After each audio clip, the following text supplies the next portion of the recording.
Welcome to the Cohn Zone. That's my dad, Lowell Cohn. I'm Grant Cohn. My dad is in the room that I grew up in. I am in the room that I just moved into. It's under construction. You can see the fuse box over my right shoulder. I'm going to work on that, but you got to work on the fuse box. I got to work on the fuse box. It's not that charming, but I like that room I grew up in. That's a nice room. It's a very nice room, and when I come in here, I can sort of feel you in here. It's very nice, sweetie. Well, it's nice to be doing the show, sweetie. Okay, let's do it. So the Niners just finished up OTAs and Minicamp. They are on summer break now.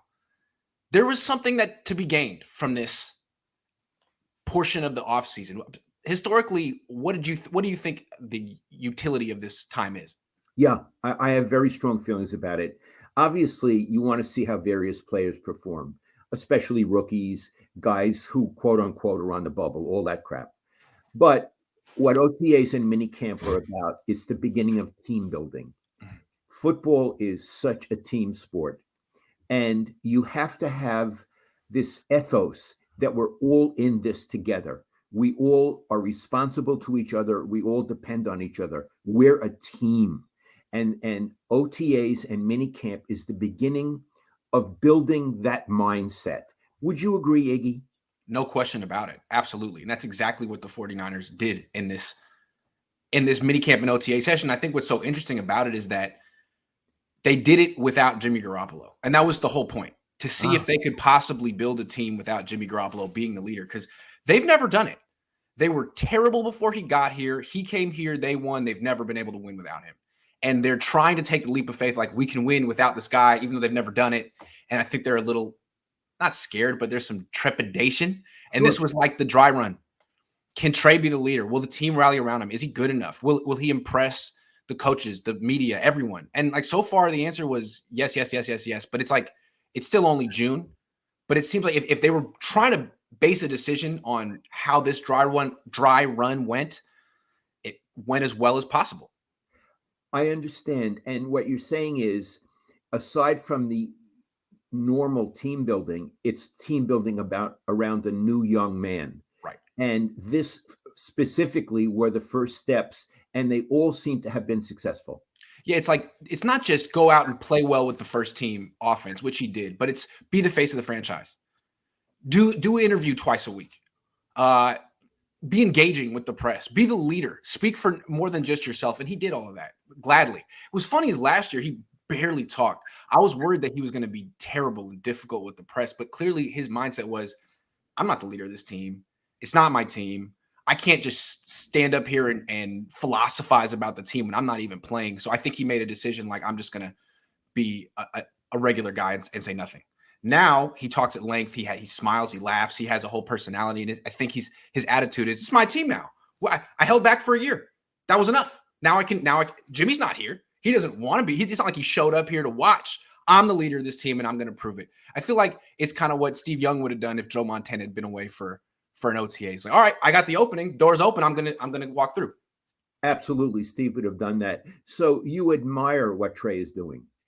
I absolutely admire what Trey is doing. I mean, it's not as hard as what Steve had to do. He's not replacing exactly Joe Montana, but for whatever reason, this locker room looks at Jimmy as like a friend for life. And it's a big task to replace him. And it's kind of, I think Steve could relate to it. And when I've heard they've been talking to each other all offseason, isn't it kind of nice how Steve has taken Trey under his wing, to use a terrible cliche? You know that what I feel about Steve, that you never really know these people because you don't go to their house, they don't go to yours. But to the extent that I can know an athlete, I would say he's above reproach. He's really, really a great guy. Yeah. Everything I know about him, he's wonderful. I want to say it. He's a wonderful human being, Steve. Absolutely. Yeah. And I just think it's interesting that Joe Montana is the greatest player in franchise history, greatest quarterback of all time. Steve's the one who is like the godfather of the current players. Joe is doing his own thing, which is fine. But Steve's the one who feels like, no, this is my franchise. I need to talk to Trey, who's 22 years old. It's amazing to me. Yes, absolutely. I want to say another thing about team building. I think Kyle, I'm talking about the coach, Shanahan. I think he's a very good coach. I have my reservations in certain areas. I think in the crisis moment, he's not necessarily a good play caller, and he may blow it. I think as a representative of the team dealing with the media, he doesn't have the presence of Harbaugh, Mariucci, Seifert, Bill Walsh. But I'm going to say something. His teams play their asses off for him. I admire that so much about Shanahan. Again, I don't know him. I've never met him. I have things I'd like to know more, like I just mentioned. But even when the Niners aren't good, they really play hard. Mm-hmm. You cannot say that about every team, every organization. So in terms of team building, I think he's very good at making a team. Yes. On the other hand, in terms of team building, Kyle often is stingy with praise to the quarterback in general, in particular. And when bad things happen during the season, it sort of seems like in the press that Kyle kind of puts the quarterback under the bus, which isn't great for team building. And I thought what was interesting was you asked Kyle about Trey, and he would say certain nice things, but he wouldn't go overboard. You'd ask D'Amico Ryans about Trey, the guy who's defending him, and he would say, we're really proud of what he's doing. He's really putting himself in position to have a terrific year. Like, that's the kind of leadership and team building that you need. And it's always coming from the defensive coordinator on this team. Why do you think Kyle is not as enthusiastic as D'Amico? It's Kyle's nature. I think he probably was the same way when he coached Matt Ryan. I think he's just a little negative. And it may not be negative. A perfectionist. It's called a perfectionist. Yeah. A perfectionist. And he's focused on how you can get to being perfect, as opposed to a defensive coordinator who's thinking more about, I got to pump this guy's ego up. Yeah. For what it's worth, Bill Walsh was a perfectionist also, and he rarely praised. And I do want to, I think I might have told this one time when in 1992, when I was with the team and writing a book, and I obviously am a Stanford graduate. So Stanford, the university, asked me to do a video about, I think, the English department in Stanford athletics. And Bill called when the video was ready, he called all his coaches together in the coaches meeting room, and they brought in a projector and they showed my video praising them and praising Stanford, which I love. And when it was over, he put on the lights and we just moved on. He never said a word to me. Wow. So I experienced it. You know, even if I sucked, and I don't think I did, but even if I sucked, thanks, Lowell. Thank you so much for taking the time. I didn't get paid for it. You know what I mean? Right. Just turned on the lights and moved on. So I understood the feeling. That was his style of teaching. Well, that's over with. It was a little deflating. Yeah, I could see it. All right, let's answer some questions. Kev F says, why did Kyle go for it so much on fourth down with Trey? Does that show Kyle's ultimate confidence in Trey? And will we see a lot more of that this year? He did. I don't know. I felt like Kyle was sort of figuring out how he wanted to call plays with Trey. Maybe that was sort of it. It was diagnostic. It wasn't that successful, if I remember correctly. Max Power says, Lowell is such a loving dad. Grant is so lucky. Agreed. Thanks, Max. I love my son. In fact, we're having dinner together tonight. I already have some nice wine picked out. I'm going to their new house for dinner, and we're going to watch the Warriors game together. That's right. 49ers Daddy says, since Trey Lance completed 2 deep ball passes back-to-back, can we retire 1-play Trey and prompt him to at least 2-play Trey? Sure. Some guy on television called him 1-play Trey. He said that's why they call him 1-play Trey. Who calls him 1-play Trey? Anyway. Maybe Pat McAfee. So there was a lot of team building at this OTA and Minicamp. There was no George Kittle practicing, though. Hold on. Before we get to Kittle, because I got a lot to say about Kittle. The one other thing that we should note, and I don't know what it amounts to, they could have had a third day of practice, and they called it off. And they traditionally do call it off. You pointed out in the video earlier this week, Harbaugh did as well. Yeah. So what Kyle did is nothing out of the ordinary, and I'm sure part of it is he wants the players to rally around him. Right. We work hard. We do our work. He rewards us. I got it. So, but I do want to point out, Iggy, I'm not incorrect. Compared to when I would cover the team in the 80s, 90s, early 2000s, they have less time with players now than they used to. Yeah, no more double days. That's over. Remember that? Sorry? No more 2-a-day practices. Yeah, That's right. And over. there used to Yeah. be 2 days. So Yeah. you could make a case they really need that third day Yeah. because they, meaning coaches, don't have that much access to players. I'm not criticizing Kyle, but I would like to know, again, I don't go to the press conferences. What is the benefit of not having the third day as opposed to the advantage of not having it? And I think that's a question. They also canceled the third week of OTAs. You're supposed to have 3 weeks of OTAs and minicamp. They canceled the third week and moved up minicamp. And I think my best guess is what they're doing is you're at a deficit anyway with the new rules. You don't have enough time anyway with the new rules. And what they try to do is condense all this work into 90 minutes and people get hurt. So I think what they're trying to do is just minimize injuries. The Okay. healthiest team will win. Even the product in the NFL is so degraded these days because there's no practice time. So it's like, oh well, let's just be healthy and see what happens. You raise a good point, and then we can Yeah. move on to Kittle. The NFL is a really exciting league. It's the only sport really that I'm that into anymore. And yet I do agree it's degraded. It's not what it used to be. It's like an old man saying that, but you agree as well, right? I mean, the first month of the season is tough to watch because none of the teams are ready. So there's a lot of mistakes. I mean, there's a lot of sacks, there's a lot of turnovers, a lot of it's like the season starts in mid-October. That's when the teams are finally ready to go. Interesting. Very interesting.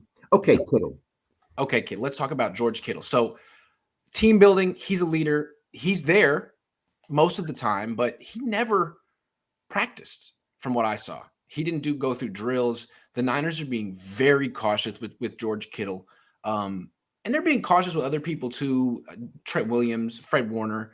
But Kittle always was the guy who practiced all the time and was the guy who sort of led by example, was the energy guy. He didn't do this last. He was out there last year. And this is a whole new approach to George Kittle. And I think it's very interesting because all offseason we've been talking about how he's starting to pick up injuries. Okay. How old is he? 28, going on 29, 28 and a half. 28 and a half. Okay. Here's what I want to say. Given that he's beginning to get injured, i.e. breaking down a little bit, fair enough? Right. Yes. I think Kyle is absolutely correct to spare him and not to make him work in these drills. Having said that, it's troubling. Yeah.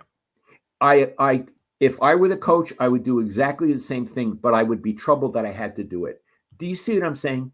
Yeah, it's something you want to do for your 35-year-old left tackle. He doesn't need to practice. He's the best player in the league, and he's in his 30s. 28-year-old tight end? I mean, they didn't do that for him last year. This is a whole new – and I guess, if his injuries are coming when he's running, maybe you want him to do less running in the offseason. Make sure he doesn't get hurt running in June. I would do the same thing too, but again, this is why I was in favor of trading him this offseason. Do you really want to make these accommodations for your very, MVP, $16 million a year tight end? No. I'd rather have someone young that can practice. Iggy, on this, I agree with you. Yeah. I would trade him, would have traded him. And again, sometimes I try to channel Bill Walsh. I don't know if I can. I mean, what the hell? I can't even channel my wife. But I think Bill would have gotten rid of him. Yeah. I know how Bill thought. And I think once a player started to break down, Bill would say, I can get draft capital for this guy. I can find someone else to do what he does, or two people, one to block, one to catch passes. Right. I don't want someone I can't be fully dependent on. So I understand they're resting Fred Warner. I understand they're resting Trent Williams and Bosa pretty much as well. Yeah. Although he does things, Bosa. He does right? things. Yes, he does things. Yeah. But Kittle is sort of a spectator. He's a passenger on the bus. Yeah. And I find it a correct strategy, but a one that would, if I were a coach, would make me very uncomfortable. It's usually how you treat players in their 30s, like Alex Mack. You're 37, man. Thanks for being here. We don't need you. You're trying to preserve 28-year-old George Kittle. That's what you're doing. You're trying to preserve him. You're at the preservation part of his career. Well, I'd rather just trade him for what? Because his trade value, theoretically, if he's slowly declining, is only going to go down. So I'd rather trade him while his value is high, rather than wait a year after he gets hurt again. Theoretically, maybe has 800 yards instead of 9. I mean, I'm just saying. But Matt, hold on. Let's try to be positive here. Maybe this is the adjustment that George Kittle needs to have one more elite season before he hits his 30s. Fair Maybe enough. maybe this is actually what he needs. Fair enough. Yeah. And again, I think Kyle is shrewd. Right. I think in terms of football, he strikes me as high IQ. Yes. And maybe this is his way to get Kittle to get them to a Super Bowl, and for Kittle to be one of the key factors to get them to a Super Bowl. And if that's the case, I would say Mazel Tov. I would. But I want to say one other thing about Kittle. And again, you got to remember, Iggy, I don't know these people anymore. I've never met Kittle. When I first was exposed to him on television and various interviews, he struck me as a really happy-go-lucky guy. I just loved to be in the league. And what was he, a fifth-round draft choice? Yes. Yes. And this is the greatest, et cetera, et cetera. In addition, he became the go-to guy in interviews. Yes. Like often it's the quarterback, Right. Steve Young, who would be the go-to guy. Vernon Davis was the go-to guy, right? He was quite talkative, bright, and honest. A very honest guy, Vernon Davis. I think that with Kittle, as he's beginning to decline, he is no longer the go-to guy. No. He's not on the field enough. He's not productive enough. And I would also say, I'm not even sure about the happy-go-lucky thing. That may have been a persona. Yeah. He strikes me actually as maybe there are other parts of his personality, maybe, that are different and maybe even a little darker. I would think so. It's how he markets himself. He comes across as like Hulk Hogan, which is fun. It's fun to have a football star kind of play up his personality like a WWF wrestler. But I think after being exposed to it for 5-6 years, it does come across as a character. As a character that he presents. So it's like when you ask him a question at a press conference, it's like it's kind of a performance. You're not really getting a straight answer. He's trying to be funny. It's like, all right, well, I've seen this act for a long time, Like at this point, if I really want the answer to a question from someone on the offense, I'm talking to Trent Williams. Trent Williams is the greatest. Yeah. That's it. So what we're coming to is Kittle was the voice of the offense and maybe of the team for a while, and God love him for it. Yeah. No longer. No. Trent Williams is a better player. Yes. He's more resilient. He's more articulate. He may even be brighter. He's not, and he's more authentic. He's not playing a character at all. He's just himself. And he's very comfortable in his skin, and he's 35 years old. Iggy, you admire him, don't you? Extremely. I would call him, he's like Super Joe Staley. Everything we liked about Joe Staley, Trent Williams is like that plus. Oh gosh. Yes. That's a great comparison. Yes. And that's nothing against Joe, but Trent is just amazing. He's terrific. We gave him the Gary Niver Award last year. He split it with Jimmy Garoppolo because Jimmy was in a tough situation, but I voted for Trent. I'm just saying. Please remind people what the Gary Niver Award is. The Gary Niver Award goes to the player who was the best with the media that year. We vote for it. And Gary Niver was on the beat. In the 80s and 90s, he passed away. Yeah, he's for the San Mateo Times. Yes. Anyway, Trent Williams, I voted for it. It was an easy decision. Trent Williams. It would be him, Jimmy Ward. Those are the two guys. Iggy, it's called the Gary Niver Good Guy Award. The Gary Niver Good Guy Award. Because Gary Niver was the ultimate good guy. Yes. And this is an award that Joe Staley's won. Alex Smith has won. So Trent Williams won it. Very interesting. Yes. So, no question. So he's become sort of the voice of the offense. I'm surprised that Juszczyk isn't another one, but he maybe because of the position he plays. He actually can. Like, what's nice about Kyle Juszczyk is he'll go to the podium and know he's not going to get very many questions about himself. He'll stand up there and answer questions about everyone, the quarterback, the running back, the defense, and he's happy to do it, and he's really smart. So you got to give him credit for that. Very patient and very smart, and he's going up there to talk about other people most of the time, 85% of the time. And so his ego doesn't get in the way. Exactly. Other players, it would. Like, hey, can we talk about me, please? Which is absolutely fair. In fact, I think most of them would feel that way. I might feel that way. Absolutely. Iggy, on the defense, is there a spokesperson on the defense? Jimmy Ward. Now, Fred Warner. But again, Fred Warner he's like 24, 25. And when he's up there, he's very good. But he also is like, it's almost like listening to a coach talk. It's like saying the right thing all the time. Jimmy Ward's not like that at all. Jimmy Ward curses. Jimmy Ward's candid. Jimmy Ward's funny. Jimmy Ward's like listening to a boxer before a fight. He's great. Jimmy Ward. Mayweather Jr. Yeah, or like Draymond. He's just so candid. It's like, can you say that? Athletes don't say that. Thank you, Jimmy. More people should be like, yo, I love Jimmy Ward. He's great. Yeah. He kind of sort of found this side of his personality. I don't know if he didn't find, he just decided to express it recently, last few years, publicly. No one knew how charming, how funny. He has great timing. Oh, Great. yes. Yes, he has phenomenal timing. So I would say the voices of the team are Trent Williams, Jimmy Ward, Fred Warner, and to a lesser extent, George Kittle. And it may be declining. It may be declining. What was really interesting about Trent Williams, to come to the voice of the team, he was the one person who really seemed to be like a leader on the Debo thing. Everyone's asking about Debo, and everyone's afraid to talk about it, including Kyle and John Lynch. Trent Williams is like, I'm real close with Debo. He can always call me. Of course, I would never call him and tell him what to do. I respect his business, but he has called me. And he didn't say what he talked about, but then later in the conversation, he's like, well, I think it's really important that Debo's here at minicamp because it shows his maturity. It sounds like he's kind of talked to him like, hey, man, I don't know what you think you're doing, but you're making people think you're not mature. You need to change the perception of yourself right now because that's going to cost you money. Why do you think no other teams were trying to trade for you during the draft? Come on, man. Because no one questions Trent Williams' maturity, right? He's above reproach in every single way, and he knows it. And that's why he's made all this money. And I think he's trying to show Debo, hey, man, you want to make money like me? You got to be like me. This is how you do it. Yeah. So he's the wise old head who's in the locker room, who's modeling for young people who like Debo. And what's great about him is like he has the maturity of someone in his late 30s, but the athleticism in the game of someone in their late 20s. So he has the perspective and he has the game to back it up. Sometimes there will be like a coach in the locker room who's not that good anymore. And it's like, listen, dude, it's not your team anymore. Don't tell me what to do because you can't even take care of your own. Worry about your own business at this point in your career. That's not Trent. I think, there's that Pro Football Focus. They grade players. It's an inexact science, but they gave him the highest grade last year they've ever given anyone. He's that good. So. It's interesting when you say take care of your own game. Late in his baseball career, when Joe Morgan, rest in peace, went to the A's, he tried to be a leader. They had nothing. They would listen to him. Right. You can't produce. They wouldn't listen to him. Just you take care of your own game. It's professional sports are ruthless. Yeah. We're not the Reds. This isn't 1973. I don't know what you thought this was. Exactly.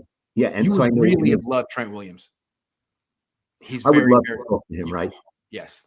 Very patient, very smart, twinkle in his eye, sense of humor, verbal, really good.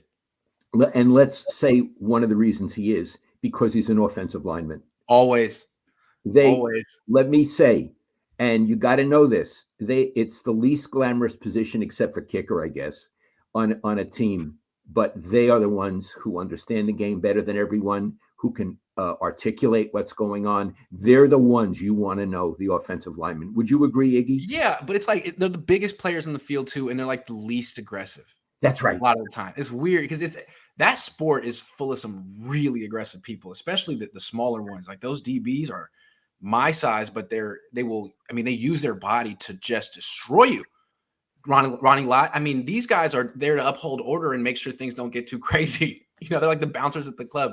So it's like no one can really hurt me. And I can sort of do whatever I want, but I'm here they have a very calm, peaceful demeanor, and they can sort of, I don't know, tell you what's going on. I mean, you went from DBs to back. I'm talking about offensive linemen. Sorry. They're the biggest ones on the field. They have a calm, peaceful demeanor, and it seems like they can sort of articulate what's happening in the big picture. Absolutely. When I was writing about the Niners, the ones I would always go to first would be the offensive linemen, always. Yeah. And they're the ones that you can imagine going out to dinner with and not talking about them. You wouldn't have to talk about their hamstring, right? Or their contract. No, you might talk about something that's, a movie or a show or something or normal. A book they're reading. Or a book. Yeah. Yeah. Matthew Sanders says, Grant, each time you criticize something in Lance, they worked on it the next day. This is true. Either they are watching you or they are doing a great job developing. I don't know what it was, but I like that I could bring something up and say, Lance is doing good, but he hasn't done this yet. And then either it's a coincidence or he wants to come back and show you the next day, hey, how about this? What do you think of that? Oh, I can't throw deep. Here's 2 in your face. I love that. That's the kind of competitor I like. Iggy, here's what I want. I can't prove this. Yeah. I have a feeling Yeah. that the Niners have someone dedicated to watching your videos and taking notes.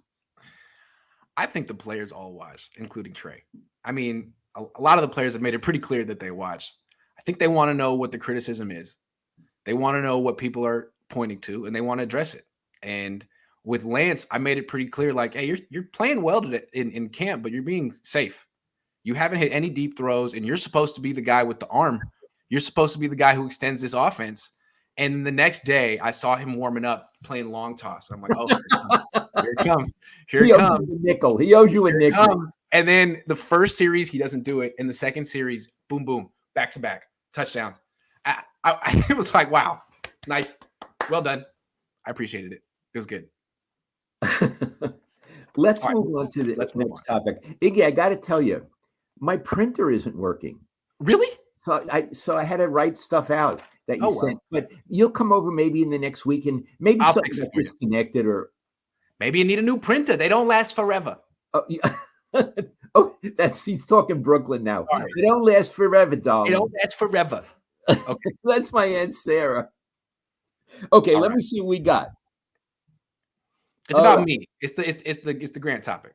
Oh, Grant. Am I unprofessional? Okay. That seems to be like the conventional wisdom is that I am unprofessional. It seems like most people on Twitter would agree that somehow I'm in that building, but the way I do my job just is wrong. Yeah. And in fact, a lot of people on Twitter, because I had to tell you, I read every tweet, and it really hurt because it's about my kid, nepotism, and he's a bum, and they ought to take away his credential. A lot of that. May I just say this? Today is the 10th of June, 2022. Grant, do you have a credential? I do. He still has a credential. In spite of what everybody thought should happen, not only did the Niners and the league not revoke Grant's credential, but the Niners are fully, as an organization, are fully behind him. Yeah. As a legitimate, serious, important part of that press corps down there. Right. So let's state that as a fact. Yep. Now, you may think the Niners are wrong. I don't, but that's the fact you have to live with. Now, I'm going to take the lead in this, okay? Iglet? Mm-hmm. All right. A certain beat writer came out after the big brouhaha a couple of weeks ago with a podcast that lasted over 20 minutes, sort of slamming Grant. Okay, what the hell? I would think that journalists would defend a journalist. But in this case, this journalist and others actually went after Grant. And so I'd like to say what bothers me about this guy is that he's a beat writer and should know better. But what bothers me more, if he reflects what the rest think, that's sort of scary to me, because I've been a journalist longer than all of them have. Mm-hmm. And I think I know the business, and I would certainly disagree with this guy. And if the others think like him, I would really like to talk to them about it. But I want to make a couple of points.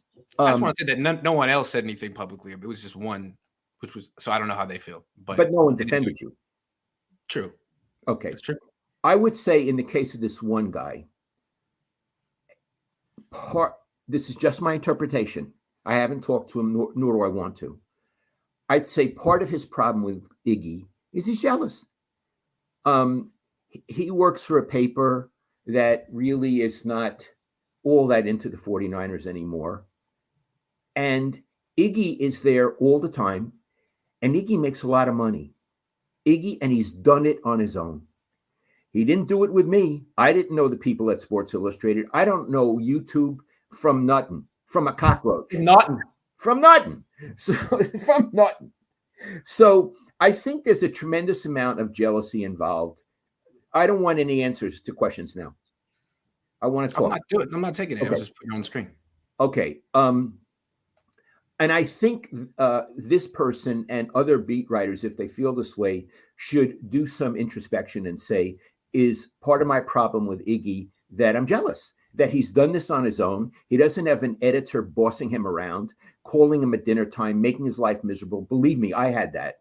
And I'm allowed to give my opinion. I don't have to cover teams I don't want to cover. That's also pretty nice. Yeah. You know, I'll tell a quick story.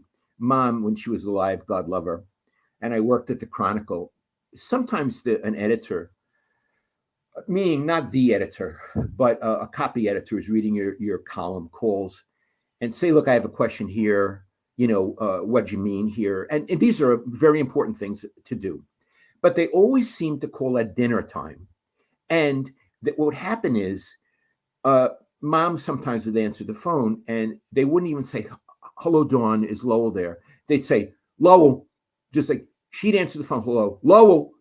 And she'd hold the phone right here and she'd go, Lowell, it's a Chronicle, asshole. You know that she did that, right? Hell yeah, I remember that. Chronicle, asshole. And then I would do my business and we'd go back to dinner. So yeah, Iggy doesn't have to have those kind of assholes calling him up. And I imagine this other guy does. So I'd say part of it, in my interpretation, is jealousy. And that's a bad place to be coming from when you're criticizing a peer. Yeah. Okay. Yeah. More. But his main criticism is that I don't cover the team correctly. That's what I was coming to. Yeah. Okay. Here you go. Do you want to talk about it? No, please go ahead, Dad. Sorry. Okay. He said he doesn't cover the team. These are paraphrases. I didn't memorize his stuff. He doesn't cover the team correctly because he doesn't cover it the way I do. Okay. Let's talk about that for a minute. This guy is a beat writer. He very rarely in the newspaper gives his opinion because beat writers write the news. They're different from columnists and opinion people. Ira Miller, who's the best beat writer who ever lived in the NFL, gave the news. Once a week, he would have his opinion, a column, and it would be clearly marked opinion. But otherwise, Ira just gave the news, and he had news every day. He was breaking things left and right. Iggy is like me. I was a columnist. My job was to give my opinion. Iggy on YouTube, he doesn't write columns, but he gives little columns verbally and visually. So he is an analogy to what I was. Now, is this guy in his ignorance saying that columnists don't cover the team right? I had a credential for 40 years for the Niners. I was very often on the outs with that organization. No one ever said Lowell didn't deserve a credential. And I want to tell you other columnists who had credentials and no one ever questioned their being at the facility. Glenn Dickey, Chuck Nevius, Bob Podecki, Kawakami, Mark Purdy, Skip Bayless. Skippy, he was there. He was saying stuff. I mean, I'm Gary Peterson. I may be missing people, but there's a whole going back to Ring Lardner and Red Smith and Jimmy Cannon. It's a perfectly legitimate and necessary way to cover a team to have people giving their opinion. And if other beat writers don't like the opinion, too bad. You're not there to give an opinion. You're there to give the news. And the columnist gives an opinion. And a columnist, every paper and every team needs columnists. In my book, Steve Young wrote the foreword, and he said Lowell was necessary because he kept us honest. He kept us hard. He was hard on us, and it was a good thing. So this guy doesn't understand how journalism works or doesn't want to understand it. And I find that very troubling. And if the other beat writers feel that way, I feel this is an era of journalism ignorance, Iggy. I mean, I don't know about this beat writer, like whether he's allowed to give his opinion or not. Sometimes your editor will say, look, you don't have those kind of chops. Just report the news. We don't want your opinion. Maybe he's there. I mean, I think a lot of these other beat writers would have the freedom to give their opinion if they wanted it. I mean, I just feel like ever since I got on the beat, one of the reasons I wanted to be so opinionated is because it would help me sort of be different. I think this reporter wants to blend in, which is different. You know, it's not the approach I took, but maybe it works for him. I don't know. It just feels like, how many Matts do you need on the beat? There's already 2, and they're great. You can't out Matt a Matt, and your name isn't even Matt. Matt, I don't want to be Matty Jr., Matty the third. Some people do. So yeah, do. I just think it kills me that people think like that's the only way you can cover a team. Like, no, that's one way to cover a team. There's a lot of one way on this beat. That's why I'm doing it I'm doing it your way. And that's why the players are paying more attention to you than they are to the other guys. Yeah, that's why every player on the team knows who I am. Yeah. Yeah. Now, I have more things to say. Sure. This gentleman said in his podcast that he implied that Iggy antagonizes the players and he gets personal, which I disagree with. I don't think he gets personal at all, but he criticizes players. I criticize Joe Montana. I criticize players. And he said that, he has a good relationship with the players. So I want to let you know, before we did this today, I called Ira Miller. He lives outside of Chicago now. Again, the greatest beat writer in the NFL ever, and my dear friend. I told him that Iggy and I were going to do this. And I said, Ira, was it important for you to have a good working relationship with the players? And this is Ira's answer. He said, are you kidding? He said, every time I walked into that locker room, there was tension. Every time. And he said, I didn't care what they thought of me. I cared about doing my job. I didn't care if they thought we had a good relationship. It was the least important thing for him. And I'm going to give you an example of Ira, which I may have told this story, but I love this story. We were in the locker room. They had moved to the new facility and from Redwood City, and now they were down in Santa Clara. And it was lunchtime. And by the way, Iggy, at lunchtime, all the players used to have, Ronnie Lott everybody was there. So Ira and I got two chairs, and we were sitting talking to Brent Jones at his locker. Brent Jones had grown up reading us. He went to school in Santa Clara. He's a Bay Area guy. And as you know, Brent, he's a delightful person.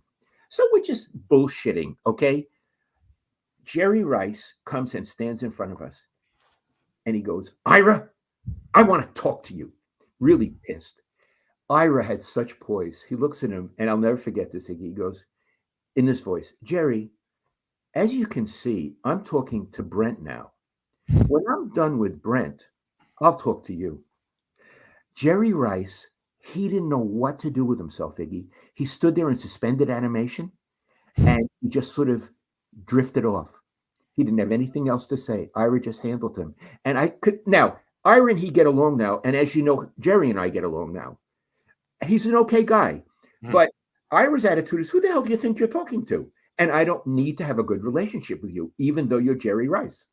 And I love that Ira put it that way. Like, it's not important to have a good relationship with the players. Or, I mean, if you have, I have a good relationship with Jimmy Ward. That's great. But it can't be your first priority as a journalist, because if it is, there are consequences. What are the consequences of making a good relationship with your players your number one priority? Well, you become the press box tough guy. All the opinions you have in the press box, how real you keep it, all the truth that you spew, you don't write it, right. You don't say it, because you're afraid to compromise your relationship with one of the. What if you said that one player has a messed up knee and he took offense to it? Well, now you don't have a good relationship. Maybe all the players are going to have his back. Now maybe the whole locker room doesn't like you because you criticized one player. So you can't do that. So you got a lot of people who are afraid to give any opinions, and all they do is say that the team is good and that whatever the coach or the player said is the truth, and it's freaking boring. And again, your number one priority as a journalist should be to your readers, not the people you're covering. The readers want the truth. You can't be giving, a watered down product because you're most loyal to 53 people in a locker room who don't pay your salary. And who don't care about you. I mean, he's acting like he has a good relationship with the players. No one knows who he is. He might have a good relationship with 3 or 4 players. They don't know who he is because I'm sorry. Okay. And also, it's not just about injuries. It's also, let's say Jimmy can't make the throw down the field, or he can't throw outside the numbers. Maybe, I'm not saying this guy did, but maybe you'd sort of go easy on that because you don't want to hurt his feelings because you want him to talk to you. Or Navarro Bowman is washed up. That's a better example. I wrote that. It was hard to say. A lot of people were like, no, he's looking great out there. What are you talking about? No, he's not. So that's one. How about that? That's the best example that we've given. And the fans want the truth. They don't want you to maintain your relationship with the team. They want you to maintain your relationship with them by being truthful. You know, it's interesting about the fans. They want the truth, but they also blame you for telling the truth. That's true. Would But the you people agree? that watch our show are the good fans. Right. The They're the good Cohn. fans. They're the smart ones. Yeah. Yeah. Anyway, Hold on. it's not David Lombardi. David is not doing anything like David has never ever mentioned me publicly. I just want to give him credit for that. It's not He David. didn't? No. David's above it. I was thinking more. I got my notes here. Yeah. I had to write it because my printer isn't working. I think about how people in the presidential press corps handle the president and the flack, whoever it is who, fronts for the president during the week. When Trump was the president, Jim Acosta from CNN was brutal with Trump and with whoever, Huckabee, his flack was. And I encouraged to be that way. Yeah. I'm sorry? And he was he needed to be that way. If he didn't do it, Absolutely. we were going to get someone else He who was would. a very controversial president, in Right. many ways a horrible president. And he was, Jim Acosta was correct. Now it's different. Now there's a Democrat president, and Peter Doocy from Fox is doing the same thing that Acosta did. And he's hard on Biden and he's hard on the flack. Right. But the point is, he's no different from Acosta. And in each case, if you were to say to Acosta or Doocy, do you want to have good relationships with the flack or with the president? That wouldn't be on their mind. Their mind would be, I want to get the truth. I want answers to serious questions. Right. Now, football isn't like the president, but it's the same analogy. And what you want is, if I'm there, I don't want Kyle Shanahan to like me and say, Lowell, let's go out and have hamburgers together. I want an answer to my goddamn question because I want to write an article. Nothing makes me respect a so-called journalist less than when I get the feeling he's in the building to be liked by the people he's covering. You want him to be your friend? Are you kidding? First of all, you're not his friend, and you just gave up the role of being a journalist. I'm with you. You might as well work for the Niners, and they don't pay you. Nothing makes me respect a journalist less than when I see he's just trying to be liked. You just want to be liked? Great. Nice. You're just a fan. Sweet. Okay, let me ask you this, because you've tweeted about this. Are you a nice person? Not that nice. No, I mean, I can be, but when I think about it, I have cut out a lot of people from my life. And when it's time to cut someone out, I'm pretty cold about it, and I don't think twice, and I don't give second chances. I think I have a tendency to let too many people in and want to like people. I love people. I love characters. I just get a kick out of meeting people. But then I think I give people the benefit of the doubt, and I'm always crushed when I'm let down. And then I cut you out. I mean, I want to say, no friends from college. My wife I met in college, but people I lived with, people I knew for years, I don't talk to anymore. It's the way it is. High school. I have most of my close friends are people I've known since I was 13, 14, 15, 11. People I really knew when we were all kids. That's how it's always been. And people I've met pretty much from like 19, 20 on, I've been relentlessly disappointed in. And once I feel disappointed, it's over. And I don't really feel like, if you like me, if you don't like me, you badmouth me behind my back, I don't give a fuck. You're not my friend. And what was nice is I feel like this whole thing, this last couple of weeks, really revealed who my friends are, which is important. I'm moving this new house. I needed to sort of like decide who I'm, in a metaphorical sense, who I'm packing up with me and taking here. And it can't be the whole world. And I really surrounded myself with like hundreds of acquaintances the last couple of years because I was riding high. And as soon as, I hit a little adversity, I saw who had my back and who didn't. I mean, I had people reaching out to me day it happened that I hadn't talked to in years saying, Grant, I just want you to know you're my friend. And I'm on your side. Like, man, I didn't know it was going to be that serious this week, but thank you for having my back. And then other people I didn't hear from at all that I thought were like, real close friends of mine. Your friend Milt from O'Dowd High School. I haven't seen him in years. And you appreciated it. It's like, okay, that's what friendship is. It's like, it's easy to be someone's friend when they're going good. But when something bad happens, like who's gonna step up and be like, hey man, I'm there for you. Unconditionally. And in fact, Iggy, you've cut some people off from your channel, haven't you? Yeah. We're not going to mention names. No. But they should know that it happened and why. I mean, I just don't respect like people who were rocking with me and working with me for a couple of years. laughing at my jokes, like going along with the way I do my business. And then one player has an issue with my style of journalism, and a bunch of people are like, yeah, I don't really agree with the way Grant does his work, and he's going to need to adjust the way he does. Like, where the hell was that the last 2 years? So I don't respect that. And to me, that's a deal breaker. I mean, you're free to talk about me, but we're not friends. We're not friends. For what it's worth. So many people called me up that week. Hey, Grant, how you doing, man? I'm like, man, you didn't need to do this, but thank you. And then you had the people that were like, hey, I just want to say, I'm friends with Grant, but I don't approve of what he did. Like, you're not my fucking friend. Who the fuck are you? I've met you maybe twice. Listen, you cursing. Sorry. I don't appreciate all these people being like, yeah, Grant's a good guy. He just needs to do a little self-reflection. Like, yeah, I reflected. You're not my fucking friend anymore. Fuck you. I reflected. I mean, the Niners didn't tell me I need to change my style of journalism. My employers didn't tell me I need to change my style of journalism. But these so-called friends that I've helped get in the game are like, hey, actually, Grant doesn't do it the right. I don't approve. All right, man, you're on your own. Show me how it's done. You show me how it's done. Let's see. You did give these people a start. I mean, you use the platform I help you build to say that you don't approve of me. All right, cool. You don't need me anymore. You just left the nest. You're out of the nest. Don't come back to the nest. You're out of the nest. You're out of the nest. But I do appreciate all the people that have my back. Jesse Naylor, Eric Crocker, a lot of people. Coach Noah Johnson. Iggy, for what it's worth, I'm that way too. My wife. Iggy. I've cut a lot of people out of my life. So is my wife. And two of you guys are more brutal than me. Like, as this was going on, and people would say something, both of you be looking at me like, what do you think of that? What do you think of that? I'm like, yeah, that's pretty fucked up. I don't like it. So, yeah, I guess people are learning about the Cohns. Not that nice. But hold on. We're nice to each other. We are. We have a very family, and actually, you and I are sensitive. Yeah. And extremely loyal, but you got to come through the door, and there's a guard at the door. That's right. That's right. And I think my guard can be a little lax. So sometimes I got to kick a bunch of people out at once. Sorry. Noe GQ Pena says, I'm jealous of Grant because he can be around the Niners all the time and I can't. LOL. You cool, Grant. Keep it going. That's a fair reason to be jealous of me. The problem with sports media, says the Booze Bear, is all the clickbait, unbelievable trade articles that no team would make. Grant is pretty fair, in my opinion. Love from Petaluma. I like Petaluma. Thank you, the Booze Bear.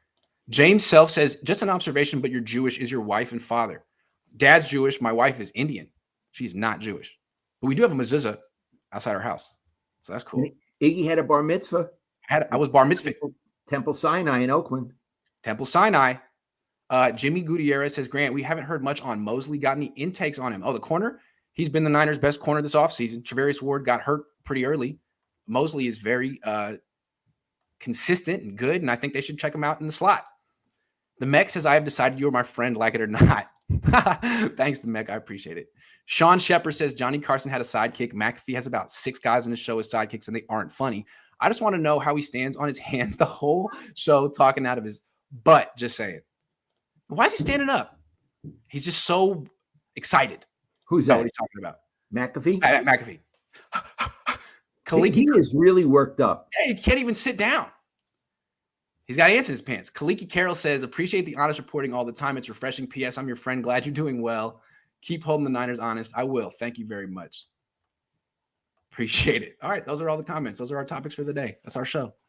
I really enjoyed it, and I felt you got your yayas out. You was using the F word a lot at the end. I was holding back, but then you egged me on, and I'm fine. Okay, I'll say it. Oh, it's my fault. No, it's true. And I feel like the people that did that, they knew it was going to happen. You made a choice. Do I want to be Grant's friend, or do I want to keep it real and distance myself from Grant? A lot of people made the choice. A lot of people were more loyal to the platform that I had helped them create. And, they don't want Niner fans and players mad at them too. Okay, good. Well, Niner fans and players are going to be mad at me periodically, like every 12 months or so. If you can't take the heat, then you're not my friend. Sorry. Because it's part of being my friend. Comes with it. That's right. If they associate with you. Yeah, pretty much. My wife's down. She does it. If Javon Kinlaw or Eric Armstead or George Kittle gets mad at me, my wife's not like, that's the Kittle's mad at you. It's fucking over.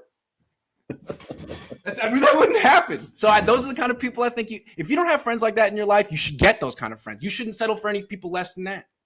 if your wife ever got angry, I'd break down in tears. She would scare me. Yeah, she scared me too. I got to tell you, the last thing I want to say before we leave today. Oh, do this thing. Do this. He said I cut ties with Austin Rivers. I don't know what he's talking about. What are you talking about? Iggy, you got to do something about that fuse box. It's terrible. I promise. The next time I go live, I'm gonna have a rug and art, and it's gonna be better. I'm sorry. I'm just trying to make money. Buying a house was tough. Moving into the house takes forever. Sometimes you're like, oh, I want to get this sofa. It's really nice. And they're like, okay, I'll ring you up. Oh, is it okay if we deliver it in 3 months? No, it's not fucking okay. 3 months? I got to live in this fucking house. What are you talking about? So, yeah, I'm learning a lot. Could I talk a little bit more about the fuse box? Sure. The fuse box is next to the pipe, to the water pipe. You can't do nothing about the water pipe. I got it. Yeah. But it makes it look like you're in the boiler room. You know, you got to have in the boiler room. So true. I think you want to at the fuse box at the very least. Yeah. Okay, I promise. Will you come over in the next week and fix my printer? Yes, I will. And you're coming over for dinner tonight. I'll be there at 5:30. All right, I'm gonna go. Hey, the Warriors. It would be a good idea for them to win. They might want to win the game. They might want to win this game. They might want to win this game. Draymond Green, what do you have? 4 points the last game. He might want to go for 8. 2? I thought he had 2. Maybe he got 2 later. 7. All right. I love you. Love you too. I'll call you in a minute. Okay.